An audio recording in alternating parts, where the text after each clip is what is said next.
लड़ने के लिए तैयार है। देखिए, उन्होंने क्या मंतव्य दिया है ये उनका विषय हो सकता है, लेकिन इंडिया गठबंधन के घटक दलों की सर्वानुमति है कि देश के संविधान के तहत जो मूल प्रस्तावना है उसमें हर एक धर्म और सामाजिक समूह को अपनी परंपराएं, विश्वास, मान्यताओं को सुरक्षित और संरक्षित करने का अधिकार है जो खतरे में है। तो हम तो संविधान की रक्षा की लड़ाई लड़ रहे हैं। अब इसके राजनीतिक रूप से इसके विभिन्न अर्थ निकाले जा रहे हैं, तो इसका तो अलग विषय हो सकता है। सनातन धर्म हो या इस्लाम धर्म हो या क्रिश्चियनिटी हो या बौद्ध लोग हो या जैन हो, देश के अंदर में सबको अपनी राय और अपने विश्वास, अपने तहजीब के साथ जीने का अधिकार है। अमित शाह ने डीएमके के बयान को लेकर कहा है कि इंडिया गठबंधन जो है वो हिंदुत्व को नफरत करता है। देखिए, माननीय अमित शाह जी देश के गृह मंत्री हैं।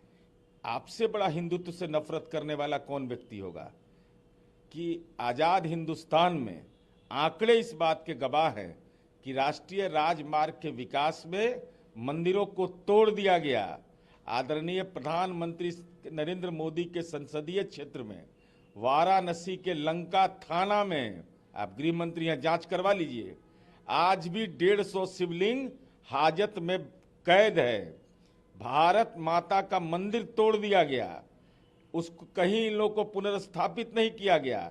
दूसरी तरफ बिहार में पुनर्स्थापित किया गया और हम आपके संज्ञान में देना चाहते हैं, चूंकि आप अटल जी की परंपरा के तो हैं नहीं।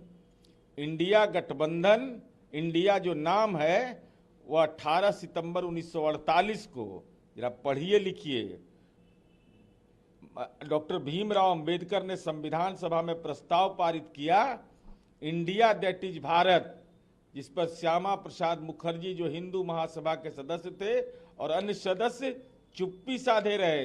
सर्वानुमति का प्रस्ताव है और जिस सनातन धर्म के आप पैरोकार बनते हैं उस संविधान सभा के बहस में इंडिया शब्द का इस्तेमाल हुआ और ऋग्वेद में इसकी संदर्भ की चर्चा है।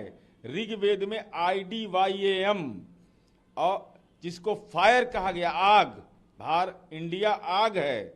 यजुर्वेद में IDA कहा गया, आवाज।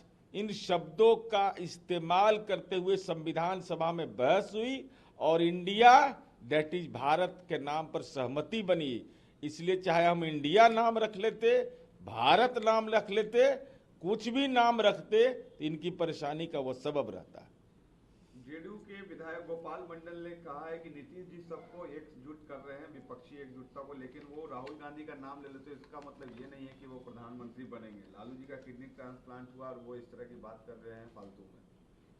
कोई कहीं कुछ नहीं बोलता है। माननीय गोपाल मंडल जी जो हैं, जो फ्रीलांसर हैं, ये इनका काम है कुछ बयान देना, न नीति के निर्धारण में है, न नियत के निर्धारण में है, न इनकी कोई भूमिका है। एक मीडिया के संवर्ग के लिए ये मजाक के विषय जरूर बन जाते हैं। है तो आपकी ही पार्टी के विधायक ना। अरे भाई, तो विधायक को अधिकार है, हमको अधिकार है नीति तय करने का, गठबंधन की नीतियां तय करने का, गठबंधन का नेतृत्व तय करने का। कोई एक व्यक्ति की भूमिका क्या होती है? आरसीपी सिंह के रिश्तेदार को कल नालंदा में गोली मार दी गई, उस पर उन्होंने कहा कि बिहार में गुंडा राज आ गया है। कौन कहता है गुंडा राज आ गया है?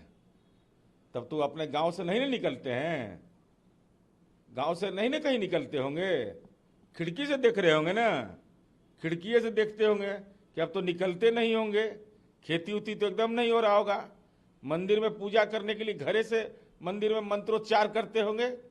गुंडा राज है बिहार के अंदर, बताए कोई?